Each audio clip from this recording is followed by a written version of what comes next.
And I have more fun than most people, and I decided to stand up here so I could see you. Because I want to know who's paying attention. And if anybody sleeps, I'll embarrass you. Why not? I get to have notes up here because, you know, because I decided to. All right, here's the real deal. How many of you ever want to... Okay, it's not working. There. Then you can watch me do my exercises. I squat. I do my exercises, Lonnie. How many of you ever wanted to make a change? How many of you want to make a change today or next week? So how desperate are you? There are only two things that cause change. Okay? Desperation or inspiration.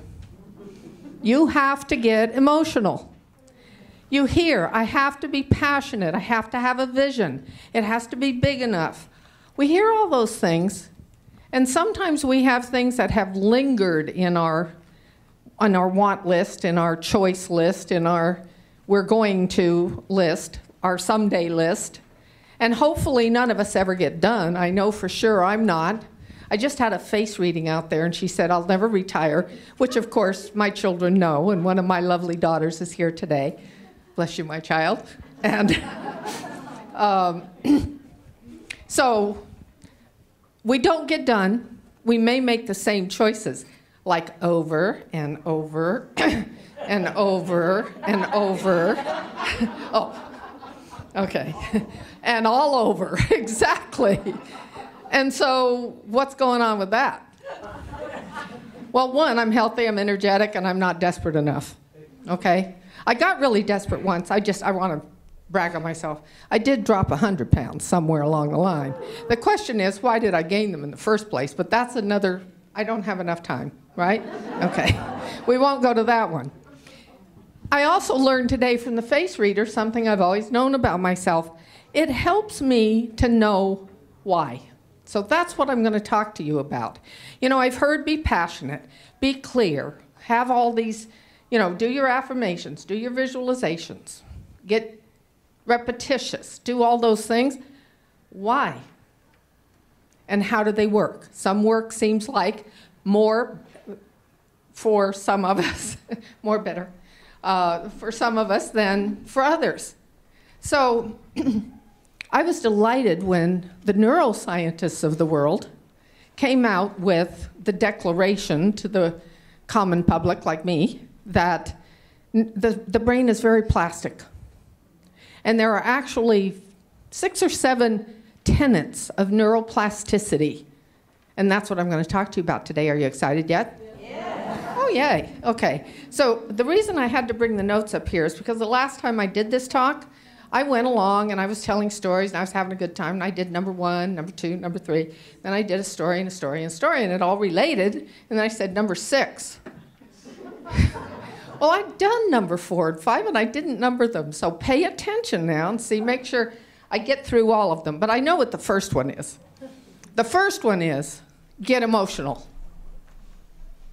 That's a little different than passionate, isn't it? So get emotional. What causes emotion for you? What can be those big, sometimes life-changing events? I was diagnosed having breast cancer 5 years ago. So that was pretty emotional. That kind of made me go, okay, what are all the things that I need to do more consistently and stop putting them off and be different? So that I am celebrating 5 years. Did y'all hear that? 5 years. Major moment. Thank you. Thank you. That, by the way, is tenet number 2. Celebrate. All right. So I made choices. I dropped some more weight, and I exercise regularly, thinking about my bones all the time.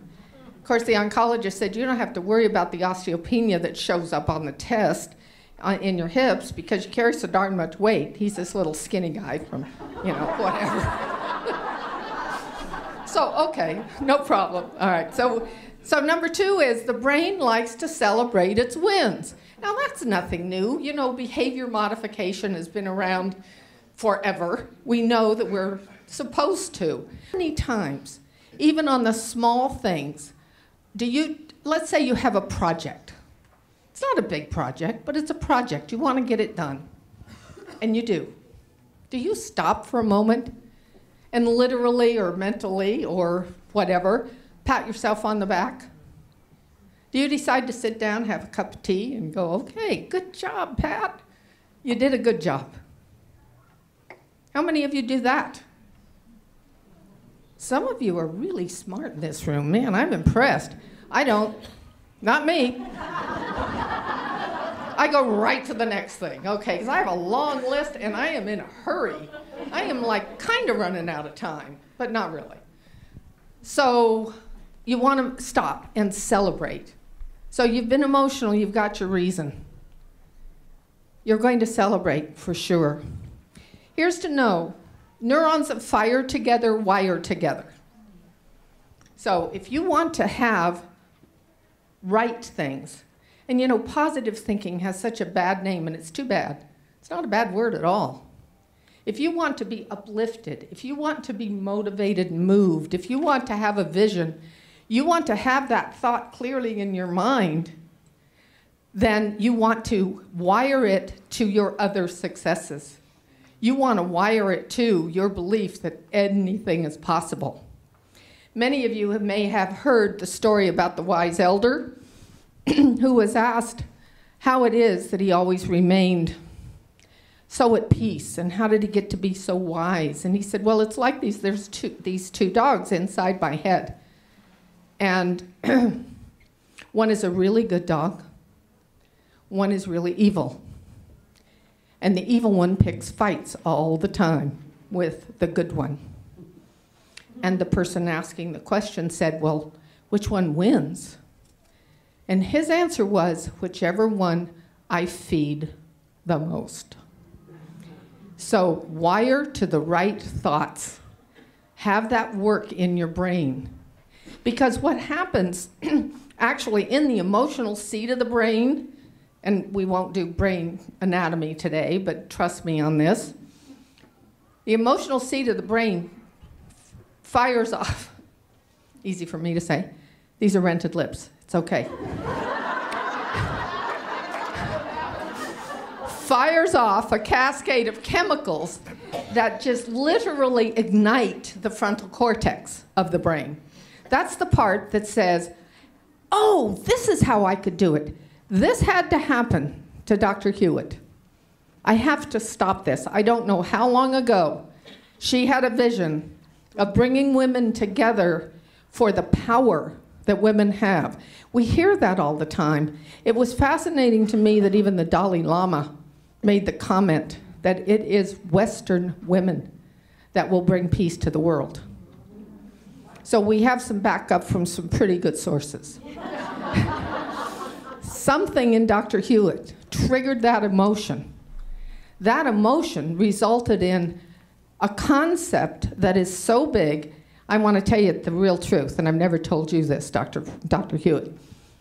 First time I met her at a chiropractic event, and she said to me, and I've been in chiropractic since way before she was born, she said, we really need more women speakers, and we need to have women show up more. It's a male-dominated profession, and indeed it is, or has been. It's on the verge of changing, but has not yet changed. However, the good kickstart right here today. And I'm listening to her, and I'm being polite, you know. It's my polite look. And I'm mentally, my eyes are rolling, and I'm going, yeah. I've heard this before. I've been working on it myself for years, and okay, good luck with this one. Well, boy, did I learn a lesson. Then I stood back and watched her. Pretty soon I'm seeing her face on the name of every chiropractic journal. She is everywhere talking about women and the women of wellness and doing this wonderful thing. And I know we've already done it today, but we'll never do it enough. Thank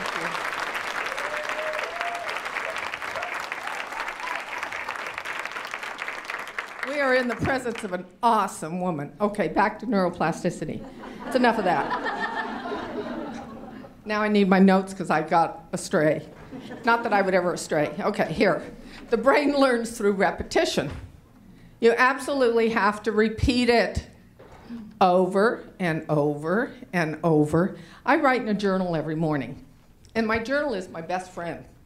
So I write in there, God, that person said that thing, and I reacted poorly to it, and why did I do that? And all my occasionally self-limiting beliefs, one of them being I should do this and I should do that. And I basically have a new rule in my life. It's called, I don't let anybody shit on me. Therefore, I should not do it to myself. But I write it down in my journal. So I write all this stuff down in my journal. And I have been writing about a couple of things in my life, I won't go into the gory details, forever. And so one day I go, okay, what's up with that? I have a little rug here. But I realized I'm not going to stop. In my era, a man said during the Second World War, never, never, never give up. And I don't. And I urge you to not ever give up. The brain needs repetition. I don't care how many times you've told it. I don't care how many times you've attempted something. If you truly want it, and you've set your goal on it, your mind on it, your heart on it, repeat it as many times as it takes. Because the brain responds really, really well to repetition. Notice I didn't number these this time. The other thing to be careful about is it's a two-way street. Those same neurons that fire together, wire together, if you come from I've done this too many times, I can't get there, how can I think this big? How can I make a real impression in an area where there has not been a big impression before? If you put all your limitations on it, who am I to do that? Am I good enough? Anybody have that one? If you put all that on there, it goes right back and negates the first thought. So you want to choose your thoughts, which is what today is about. Choose them and choose them well, and get off the negative street. If you're inclined to do it, write down all your negativity, all your baggage, all your bull, all the lies our brains tell us, all the things that were embedded, hardwired into our brains, often by well-meaning adults when we did not have any filters for it, and we keep them. You know, that's another topic we could go on forever, but I'll give you an example of that. When you were little, somebody said, do not cross the street, do not go in the street, it's dangerous, you'll get hurt, you might get killed. Right? Anybody hear that? Okay, I remember spanking one of my kids. Child abuse, okay. For going in the street because I was so scared that he was going to get killed any minute now. And, but we don't keep that behavior, do we?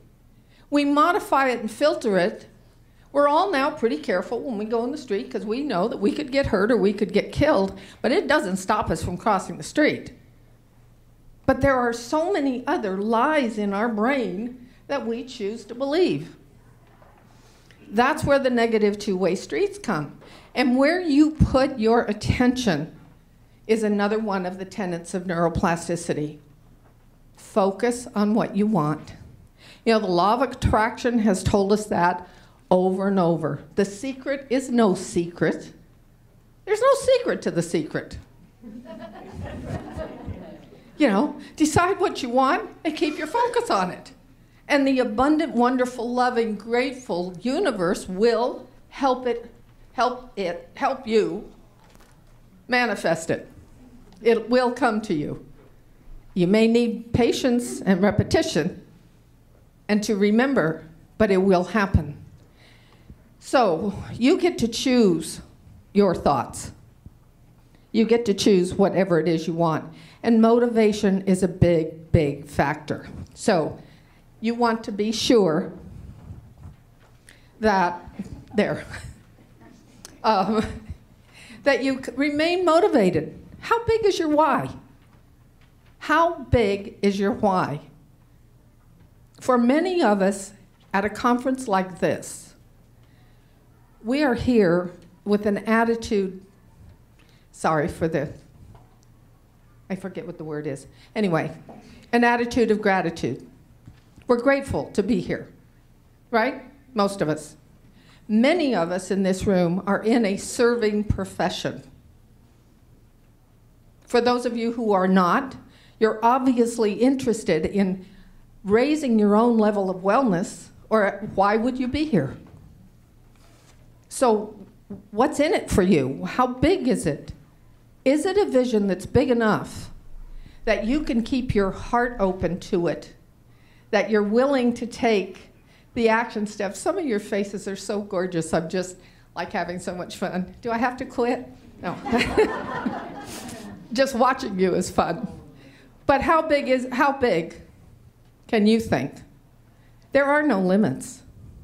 We are endowed with a wonderful, and you've heard the word today, innate intelligence, that inborn intelligence, the one that creates the healthy bones and eats up the old used up ones, puts in new ones, so we get to reinvent ourselves on a regular basis. I like that part.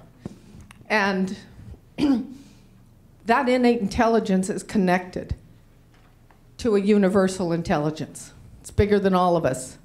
And the closer we get in our choice making, that doesn't mean that you can't choose that you want a new car. That's fine. That's not necessarily a grand, if you will, an honorable thing, but it's not necessarily honorable to drive around an old ratty car either. You know, that may not be it. But I'm talking about those bigger things that hit your core values, that make your heart open up, that keep you repeating what you want to do. So here's some of the steps, real quick. Watch your language. If you're one of those people, and this is hard because we grow up learning to talk in a certain way. Sometimes the words just come out of our mouths, okay? Watch your language. If what you're doing is negating what you intend, you want to shift that for your sake, not for someone else's, but for your own. Shift that intention and say the positive aspect of what it is you want instead. Come from that place, you know. The fact that after menopause, you can lose up to 20% of your bone density. I can say all those words too. And, you know, that's one thing to think about, okay? So I'm postmenopausal. Does that mean I have to worry about my bones? Or can I go out and exercise and have fun doing what I can do? I can have fun doing what I can do because there's other possibilities. I'm going to think possibilities. I'm going to watch my language. That's one. Hang out with the right people. We're all doing that today. Most of us in our lives have some people who, like, please, do I have to be with you? No, you don't. Yeah, at least you don't have to be with them for very long. So choose your company. Choose who you're with. Be with the people who are living in the way that you want to live. When we say visualization, we truly, truly mean visualize it. Affirm it. Write it down. Be with it. Have fun. Get excited. And I want to just close with a thought for you. We all love butterflies, right? They don't just happen. They go through, at some point, a difficult process of coming out of an okay place, because in the world there should be chrysalis, if that's the right word, I don't know the plural of that, lying around. You know, the thing that happens before the butterfly. Coming out of that is not always easy. It doesn't matter if it's not easy. It's worth it, isn't it? And thank goodness the butterflies persist. So I urge you all, be a butterfly, persist, and enjoy the process.